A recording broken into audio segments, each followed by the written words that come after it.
نیو ایئر نایټ د نوی کال اولنۍ شپه.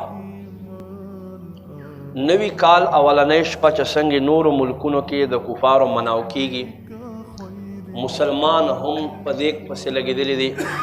او بدقسمتي زمونږ دا دی چې زمونږ وطن عزیز خدا دا دی ملک پاکستان چې یو اسلامي ملک دی، په ده کې هم دا شپه په جوش و خروش سره مناو کیږي.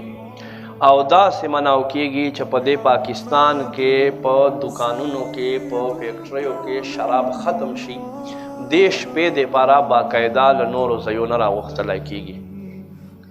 زمونږ مسلمان هم څه شی کوي، دا کال مناو کوي، د دې مبارکبادي ورکوي. زمونږ په مسلمانو کې مبارکبادي له محرم نه دی.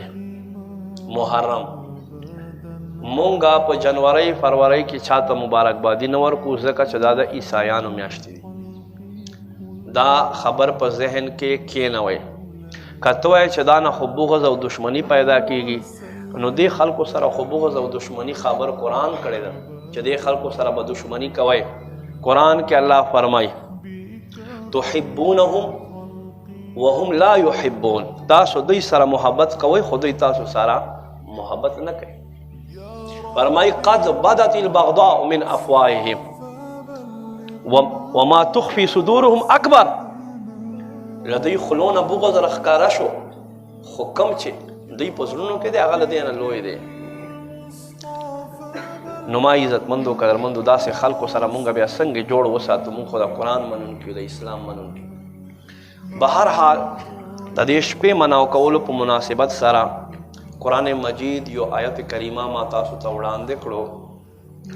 الله فرمایي سوره فرقان آیت نمبر 62 کې هو الذی جعل اللیل والنهار خلفة، هغه ذات چې شپه او ورځ یو تر بله راتلونکي وګرځول، ورځې پسې شپه شپې پسې ورځ. څه دپاره؟ فرمایي لمن اراد ان یذکر او اراد شکورا، لپاره د دې چې څوک نصیحت حاصل کړي، لپاره د دې چې څوک الله شکر ادا کړي. څه دپاره؟ چې څوک د الله یره په زړه کې واچوي، نصیحت حاصل کړي او څوک شکر ادا کړي.